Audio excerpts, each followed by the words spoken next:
Monsoon बारिशों के बायस लिया के मकाम पर दरियाई सिंध में पानी की सतह बुलंद होने लगी। मुतादिद बस्तियों में पानी दाखिल हो गया। जिला इंतजामिया की जानिब से सैलाब से निमटने के लिए इंतजाम जारी हैं। मजीद बता रहे हैं हमारे नुमाइंदे मोहसिन अदील।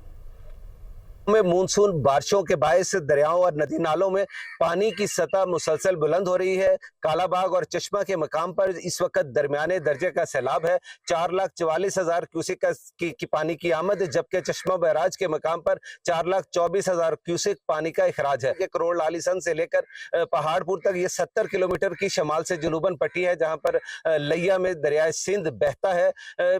पानी की जो पुराना सराबी रेला यहाँ से 2 रोज कबल गुजरा है, उसने यहाँ पे मुख्तलिफ बस्तियों को यहाँ पे पानी में डबो दिया। मैं इस वक्त थिंद कला में मौजूद हूँ। यहाँ पर बस्ती खोखर, बस्ती अलियानी और इसके अलावा दीगर बस्तियां जेर आब आई थी, जबकि सैकड़ों एकड़ फसलात भी पानी में डूबी हैं और मुख्तलिफ गुजरगाहें भी उससे जो है मुतासर हुई। PDMA की जानिब से भी अगले चंद रोज में जो है यहाँ से हाई फ्लड का अलर्ट जारी किया गया है। 4,44,000 क्यूसेक जो चश्मा में पानी की आमद है, वो रेला आज रात से यहाँ से गुजरना शुरू होगा और अगले कुछ दिन तक यहाँ से गुजरता रहेगा। जिला इंतजामिया की जानिब से पेशगी इंतजाम किए गए हैं, रेस्क्यू इदारों को अलर्ट कर दिया गया है और यहाँ पे जो है मुख्तलिफ रिलीफ कैंप भी कायम कर दिए गए हैं।